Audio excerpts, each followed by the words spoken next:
Obesity के क्या कारण होते हैं, ओबेसिटी और हमारी बॉडी की बायोलॉजिकल क्लॉक में क्या संबंध है, and last but not least, क्या रात को लेट डिनर खाने से आपका वजन बढ़ सकता है।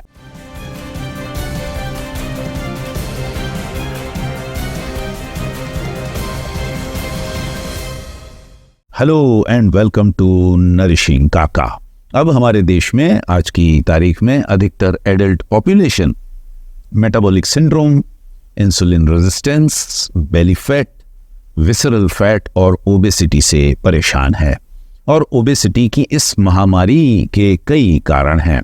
जैसा कि आप जानते हैं कि ओबेसिटी मल्टी फैक्टरल इशू है, जिसका मतलब है कि जब किसी व्यक्ति का वजन बढ़ता है तो उसके कई कारण हो सकते हैं, और उन कारणों को इस चैनल में अन्य कई वीडियोस में मैं अलग अलग तरीके से डिस्कस कर चुका हूं। लेकिन उन सब वीडियोस में मैंने एक कारण को आज तक डिस्कस नहीं किया है, जिसके बारे में मैं आज यहां चर्चा करना चाहता हूं, और वो कारण है स्लीप या नींद। वही नींद जिसे कई लोग ख्वाबों की दुनिया कहते हैं, जिसके दौरान हमें खुद पता नहीं होता कि हम क्या कर रहे होते हैं, और वही एक्टिविटी जिसमें हमें अपनी जिंदगी का कम से कम 1/3 हिस्सा बिता देना होता है। मॉडर्न रिसर्च हमें साफ साफ बताती है कि ओबेसिटी का एक बहुत बड़ा कारण है आपकी स्लीप क्वालिटी का ठीक न होना। स्लीप क्वालिटी एक नया टर्म है। आप कितने बजे सोने जाते हैं, आप कितने घंटे सोते हैं, आपकी नींद कितनी डिस्टर्ब्ड या अनडिस्टर्ब्ड होती है, ये सब फैक्टर्स आपकी स्लीप क्वालिटी डिसाइड करते हैं। और वैसे तो स्लीप क्वालिटी के ठीक ना होने के भी कई कारण हैं, लेकिन हमारे देश में इसका एक कारण, बहुत बड़ा कारण है लोगों का रात को देर से भोजन खाना, the habit of people to have late night dinners. आजकल हमारे देश में कई फैमिलीज में रात को 10-11 बजे डिनर खाना एक आम बात हो गई है, और मैं ऐसी कई फैमिलीज को जानता हूं जहां लोग पीने पिलाने का प्रोग्राम ही चालू करते हैं 10-11 बजे, और वो जाकर ख़त्म होता है फिर मिडनाइट के आसपास, और उसके बाद फिर डिनर का नंबर आता है जो कि रात को 1 बजे तक, 1:30 बजे तक, 2 बजे तक भी चलता रहता है। और मैं ऐसी भी कई फैमिलीज को जानता हूँ जहाँ डिनर कुक करने की प्रोसेस की शुरुआत ही होती है रात को 10, 11, 12 बजे। और मैं ऐसी कई फैमिलीज को इसलिए जानता हूं क्योंकि वो मेरे आस पड़ोस में ही रहती हैं, और अक्सर रात को 1-2 बजे उनके किचन से कुकर की विसल की आवाज़ आती है, और उस वक्त वो आवाज़ सुनकर मेरी नींद भी खराब हो जाती है। तो जैसा कि आप समझ सकते हैं कि रात को देर से खाना खाने से, लेट डिनर खाने से आपकी नींद तो खैर खराब होती है, आपके पड़ोसियों की स्लीप क्वालिटी की भी वाट लग जाती है। अब कुछ केसेस में रात को लेट डिनर खाने के कुछ वैलिड रीजंस हो सकते हैं। फॉर एग्जांपल, यदि कोई व्यक्ति शिफ्ट वर्क करता है और उसकी शिफ्ट रात को 10, 11, 12 बजे खत्म होती है, तो फिर नेचुरली इस तरह के केसेस में उसे अपना डिनर 1 या 2 बजे रात को ही खाना पड़ेगा, उससे और कोई चॉइस नहीं है। आज की तारीख में हमारे देश में लगभग 25-30% इस तरह की शिफ्ट वर्क करते पाए जाते हैं। इनमें फायर फाइटर्स, पुलिसकर्मी, सीआरपीएफ और आर्मी के जवान, एयरपोर्ट्स पर काम करने वाले लोग, डॉक्टर्स, नर्सेज और केयर गिवर्स होते हैं। इसके अलावा मुंबई, दिल्ली, कोलकाता, चेन्नई, बेंगलुरु जैसे सिटीज में लाखों लोग अपने घर से ऑफिस जाने में और ऑफिस से घर वापस आने में 3-4 घंटे ट्रेवलिंग में बर्बाद कर देते हैं, और इसकी वजह से अक्सर उन्हें भी लेट नाइट डिनर खाना पड़ता है। तो ऐसे लोगों के बारे में हम यहाँ बात नहीं कर रहे। ऐसे लोगों से मुझे पूरी सहानुभूति है, और मैं अच्छी तरह से समझता हूँ कि इस तरह के लोग यदि डिनर खाते हैं लेट नाइट तो उसमें उनकी कुछ मजबूरी है। लेकिन यदि हम इस तरह के लोगों की बात छोड़ दें तो इनके अलावा ऐसे करोड़ों लोग हैं जो कोई भी शिफ्ट वर्क नहीं कर रहे होते, जो शाम को 5, 6, 7 बजे अपने घर पे सही सलामत पहुंच जाते हैं, या जो रिटायर्ड हैं, लेकिन उसके बावजूद भी उन्होंने अपना सिस्टम कुछ ऐसा बना लिया है कि वे रात को 10, 11, 12, 1-2 बजे ही अपना डिनर खाते हैं। There are just so many people who are simply sitting at home and still eating late night dinners simply because they have gotten used to that schedule, to that system.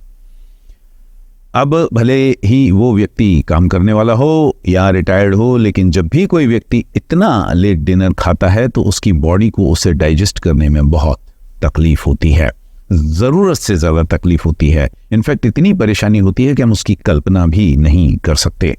और वो इसलिए क्योंकि हमारी body में लगातार हज़ारों biological, hormonal और chemical processes चलती रहती हैं और हमारी बॉडी ने इन सब प्रोसेसेस को स्मूथली चलाने के लिए एक पर्टिकुलर टाइम टेबल बना के रखा हुआ है। Our body has formulated a very specific and elaborate timetable to run all these processes smoothly. मैंने अपने इस चैनल पर कई वीडियोस में ये बात पहले भी डिस्कस की है कि हमारी बॉडी का अपना एक क्लॉक है जिसे बायोलॉजिकल क्लॉक कहा जाता है, या जिसे साइंटिफिक लैंग्वेज में सर्केडियन रिदम भी कहा जाता है। और जैसे जैसे हमारा साइंटिफिक नॉलेज बढ़ता जा रहा है, अब हमें पता लगने लगा है कि हमारी बॉडी में सिर्फ एक बायोलॉजिकल क्लॉक ही नहीं होती, लेकिन हमारी बॉडी के विभिन्न अंगों के पास अपनी अपनी एक सर्केडियन क्लॉक, एक पर्सनल क्लॉक होती है, अपनी अपनी एक बायोलॉजिकल क्लॉक मैकेनिज्म होती है। Different organs in our body have a biological clock of their own. और इसी ताल पर हमारे डाइजेस्टिव ट्रैक्ट की भी अपनी एक बायोलॉजिकल क्लॉक है। और जैसा कि आप जानते हैं कि हमारे डाइजेस्टिव ट्रैक्ट की लंबाई लगभग 20 से 25 फुट तक होती है और इस डाइजेस्टिव ट्रैक्ट की शुरुआत होती है आपके मुंह से, और आप मुंह में जैसे ही कुछ भोजन डालते हैं और उसे चबाना शुरू करते हैं तो उसके साथ ही सेलिवेशन की प्रोसेस चालू हो जाती है और यहीं से आपके खाने पीने की बुरी आदतों का एडवर्स इम्पैक्ट आपके शरीर पर पड़ना भी शुरू हो जाता है। और वो इसलिए क्योंकि सेलिवेशन या सलाइवा का प्रोडक्शन भी उसी सर्केडियन क्लॉक के हिसाब से ही होता है। Saliva production simply is governed by the circadian clock. अब आपके शरीर में सलाइवा का प्रोडक्शन आपके ऑटोनॉमिक नर्वस सिस्टम के द्वारा किया जाता है, वही ऑटोनॉमिक नर्वस सिस्टम जो आपकी हार्ट बीट जैसी अन्य कई इनवॉलंटरी बॉडी फंक्शंस को कंट्रोल करता है। और आपका ऑटोनॉमिक नर्वस सिस्टम सलाइवा का प्रोडक्शन सर्केडियन क्लॉक के आधार पर ही करता है और इसीलिए रात के समय सेलिवेशन दिन के मुकाबले काफी कम होता है। आपकी उम्र भले ही 15 साल हो या 25 या 40 या 50 या 60 या 80, लेकिन आपकी बॉडी में जो इंटरनल सॉफ्टवेयर है वो पिछले 2 लाख सालों से लगातार डेवलप हो रहा है और उस इंटरनल सॉफ्टवेयर के हिसाब से आपकी मेटाबॉलिक एक्टिविटी दिन के समय सबसे ज्यादा होती है और रात के समय काफी कम।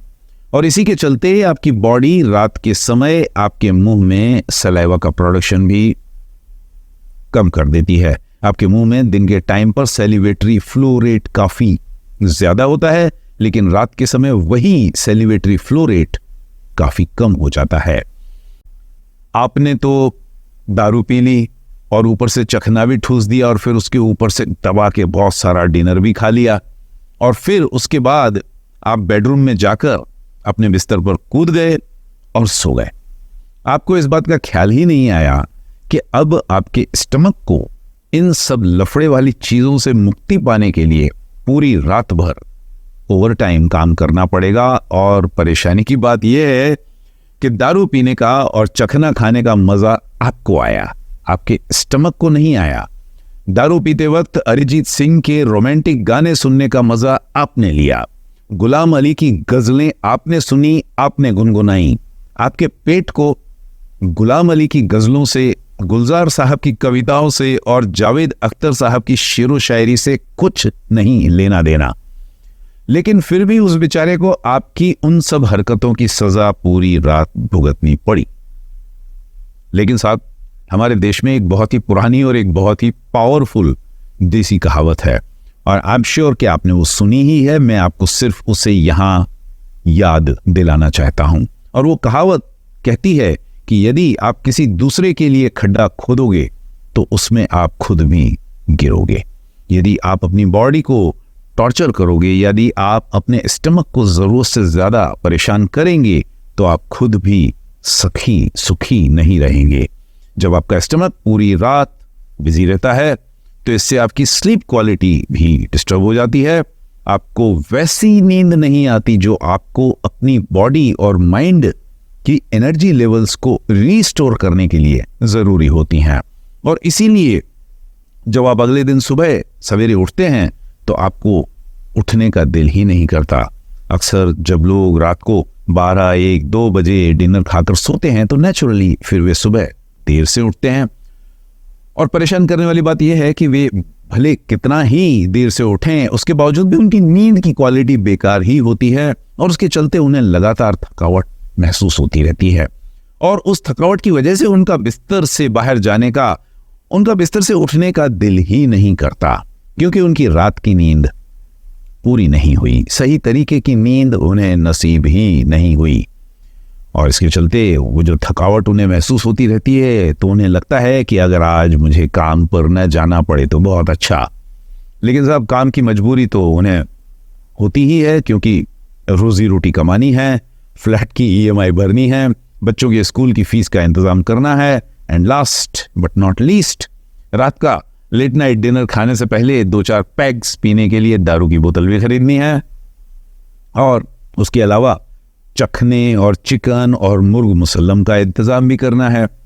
और इन सब कंपल्शंस के चलते वे जैसे तैसे पलटी मारकर अपने आप को बिस्तर से बाहर धकेल कर नए दिन की शुरुआत तो कर देते हैं, लेकिन वो शुरुआत बिना किसी एनर्जी के होती है, बिना किसी एंथुसियाज्म के होती है।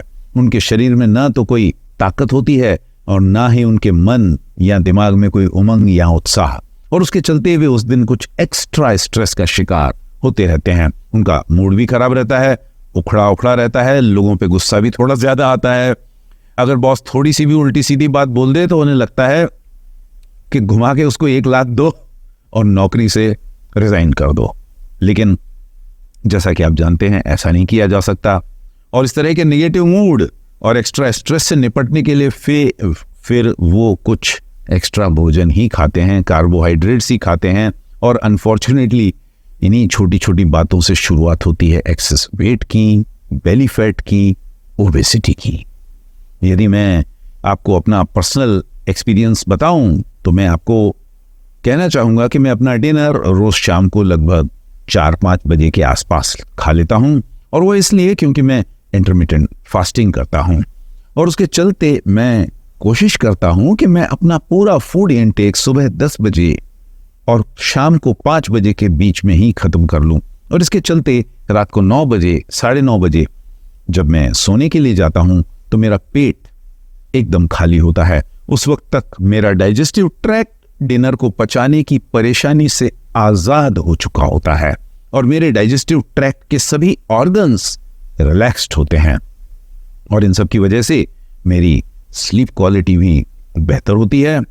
और जब मेरी स्लीप क्वालिटी बेहतर होती है तो दूसरे दिन सुबह सवेरे जब मैं 4-5 बजे उठता हूं तो मैं इतना फ्रेश होता हूं कि मुझे में एक बच्चे जैसी एनर्जी होती है। जनरली अधिकतर दिनों में मैं 4-5 बजे उठता हूं और अपना काम शुरू कर देता हूं, और उसके चलते जब लेट डिनर खाने वाले लोग सुबह 7-8 बजे, 9 बजे उठते हैं, तब तक मैं अपने दिन का लगभग आधा काम और लगभग पूरी एक्सरसाइज कंप्लीट कर चुका होता हूं। मैंने रिसेंटली एक वेट लॉस कोर्स बनाया है, और इसके अलावा बेली फैट को कम करने के लिए एक डाइट बुक भी लिखी है। और उस कुक बुक में मैंने सिर्फ वही रेसिपीज इंक्लूड की हैं जिनमें होल ग्रेन्स का, एंटी इन्फ्लेमेटरी फूड प्रोडक्ट्स का, मिलेट्स का और ट्रेडिशनल ग्रेन्स का इस्तेमाल किया गया हो। इन रेसिपीज को स्ट्रक्चर करते वक्त मैंने ध्यान रखा है कि उनमें काफ़ी मात्रा में प्रोटीन हो, हेल्दी फैट्स हों, और ये कि वो लोगों को बेली फैट या विसरल फैट और एक्सेस वेट से मुक्ति दिला पाएं।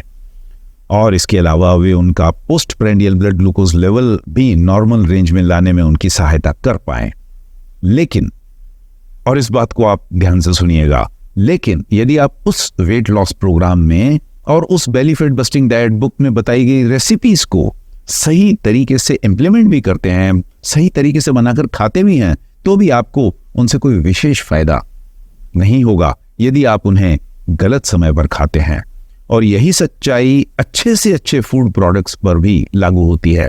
इनफैक्ट यदि आप रात को 12 बजे, 1 बजे, 2 बजे टॉप क्वालिटी का डिनर भी खाते हैं और उसमें दुनिया भर के हेल्थ फूड्स भरे होते हैं, यदि आप रात को 1 बजे ऑलिव ऑयल में बनी हुई रेसिपीज खाते हैं, होल ग्रेन्स खाते हैं, मिलेट्स खाते हैं, प्रोटीन बार्स खाते हैं, ऑर्गेनिक चिकन खाते हैं, तो भी आप ओबेसिटी या विसरल फैट या बेली फैट या इनसे जुड़ी हुई क्रॉनिक डिसीजेस से नहीं बच सकते। एक छोटा सा मंत्र इसीलिए आपको याद रखना चाहिए, और वो ये कि यदि आप गलत समय पर दुनिया का सबसे हेल्दी फूड भी खाते हैं तो उसका प्रभाव भी आपके शरीर पर अनहेल्दी ही होता है। Let me repeat it again, any health food eaten during unhealthy hours essentially becomes unhealthy food.